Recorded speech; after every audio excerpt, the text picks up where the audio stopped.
Ba'zan anchadan buyon o'ylab yurgan rejalarimizni amalga oshirish chog'ida gapga nisbatan biroz xasisroq bo'lib qolamiz. Ammo o'zbek estradasida tobora nom qozonib kelayotgan Shohruxxon nafaqat ma'lum muddat, balki shu yoshgacha kamgaplikni odat qilgan ko'rinadi. Bu esa o'ziga xoslikmi yoki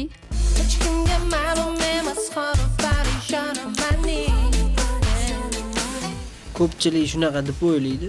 Kamgap edim, hozir men endi o'zgaryapman. Nozikda yigitlarimiz diqqatiga. Mabodo xarid uchun do'konlarga tashrif buyursangiz, siz ma'qul ko'rgan Gucci, Dolce Gabbana, Boss, Lacoste, Chia kabi mashhur pardoz buyumlar orasida Shohruxxon atrini uchratib qolsangiz, hech ajablanmang. Undan ko'ra tugab qolmasdan uni xarid qilganingiz durust.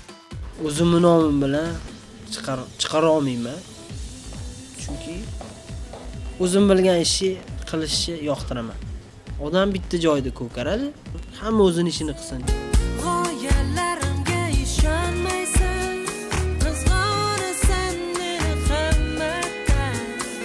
Mashhurlarning o'ziga yarasha ishqibozlari bo'lishi bor gap, ammo ular ham kimningdir muxlisi ekanligi har doim ham aqlga ishora qilavermaydi. Xo'sh, Shohruxxonni kim qiziqtirishi mumkin?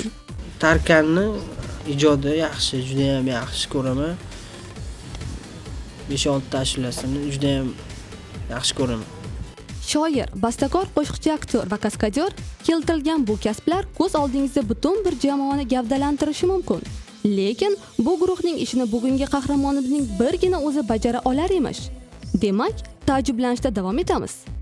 Bilishimizga qaraganda, Layla klipingizda mashinadan yiqilib tushishni o'zingiz kaskadyorsiz bajargan ekansiz. Shu gap rostmi? Endi u yoqda aniq yuzim ko'rinishi kerak bo'lganligi uchun men o'zim shu bajarishga harakat qildim. Qiynalmaydimi? Yo'q, u klip bizga juda ham qiziqarli kechdi, juda ham oson bo'ldi. Ijodkorlarimizning izlanishlari hayot shaklidan tubdan farq qilishni, ya'ni ular yaratayotgan obrazlar kundalik turmush tarzidan boshqacharoq yuz berishni kuzatuvchi sifatida yaxshi bilamiz. Biroq san'atkorimiz tomonidan talqin etilgan ijod namunalaridagi jarayonlar aynan uning o'ziga tegishli ekanligiga nima deysiz? O'z oldindan o'zimga ashula yozishga harakat qilardim. Deyarli hamma ashulalarimni o'zim yozganman.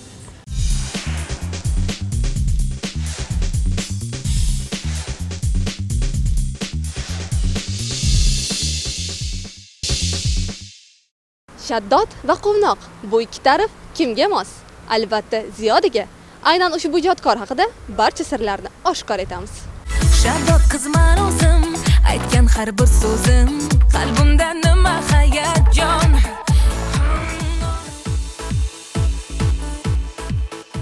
Har bir san'atkor uchun yakkaxon konsert dasturini taqdim qilish ijodkor mehnatlarining sarhisobi bo'la oladi deyish mumkin.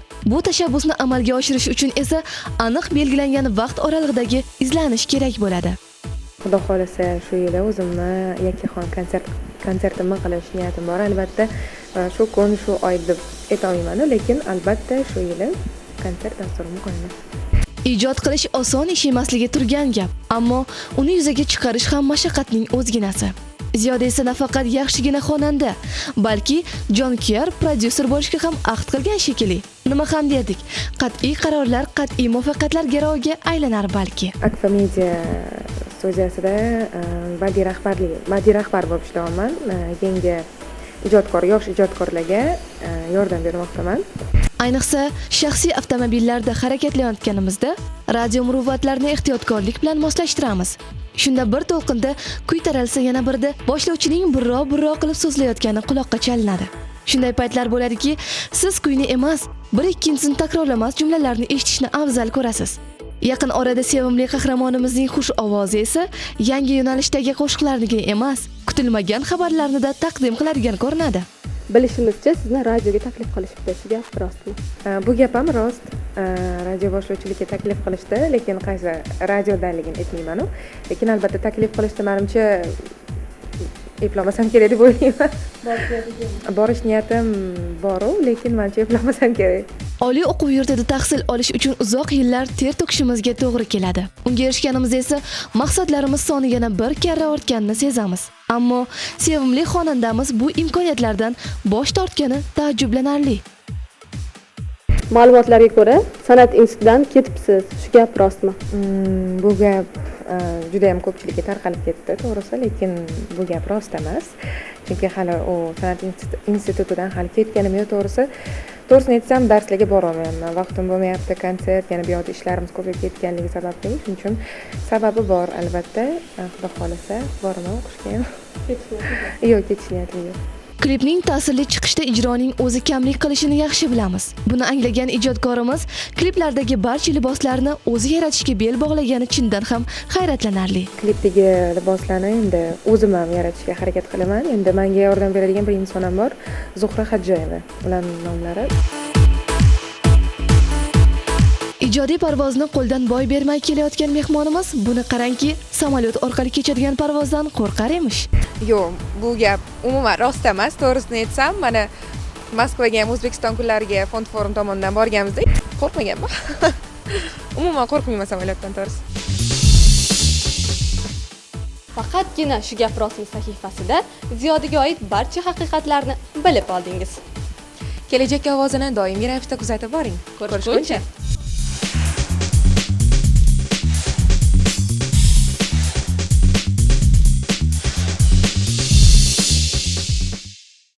Salom Chichi oy. Salom Pishpishvoy. Pishpishvoy, eshitdingmi? Nimani? Voy, haligi rejissor Yodgor Nosirov to'g'risida eshitdingmi? Yo'q. Ularni bilasanmi? Yaqinda Hijron degan zo'r filmlari chiqdi. Biz borib ko'rib keldik. Ha, xabarim bor. Mashhur klipmeker hamda rejissyor Yodgor Nosirov aslo gap so'zlardan qo'rqmaydi.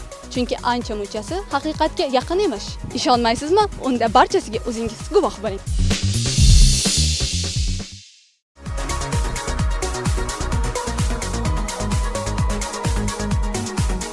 Eng erinchoq talaba ham kech bo'lmaganda sessiya paytida kutubxonaning yaxshigina o'quvchisiga aylanadi qo'yadi. Biroq o'zi tahsil olayotgan oliy o'quv yurtida goh-gohidagina ko'rinish berib turadigan mehmonimizni bu borada o'zgartirish mumkinmi yoki? Kutubxonaga ko'p kirib turaman, ko'p kitoblar o'qib turaman, chunki har bir rejissyor uchun kitob o'qish kerak, ko'proq o'qish kerak. Haqiqiy muxlis o'zi suygan ijodkorlarning san'atidan bahramand bo'lish uchun yaxshigina ter to'kishiga to'g'ri keladi. Buni esa konsert dasturiga chipta xarid qilish uchun soatlab navbatda turgan ishqibozlarda ham ko'rish mumkin. Bizning qahramonimizga esa kutish u yoqda tursin, hatto masofalar ham daxl qila olmaydi. 2009-yil yoz oylarida men Gollivudga borib, eng yaxshi ko'rgan rejissyorlarimdan akajonim Spielbergning shogirdlari bo'laman. Steven Spielberg bilan uchrashganman. Uchrashgan deganda qanaqa biz Universal Picturesga borganda ular yangi loyiha ustida ishlayotganlarida bizani shu tarjimonlar borib tanishtirganda juda xursand bo'lib suhbat bo'lgan.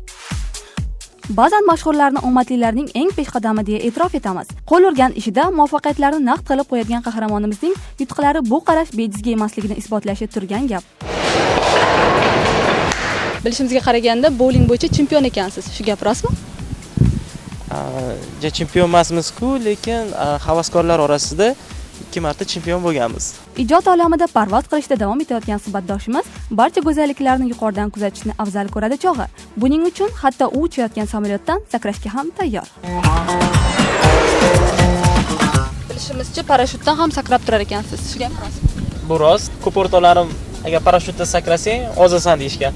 Shuning uchun 1-2 marta sakraganman. Uy bekalarimiz uchun xamirli taomlarni tayyorlashdan-da mashaqqatli yumush bo'lmasa kerak. O'z ishining ustasi bo'lgan klipmeker esa ko'z ochib yumguncha eng murakkab bo'lgan dasturxon bezaklarini ham muhayyo qiladi. Somsa qilishni yaxshi ko'raman, chuchvara, lag'mon, umuman Uyg'ur taomlarini juda yaxshi ko'rganim uchun o'zim tayyorlayman.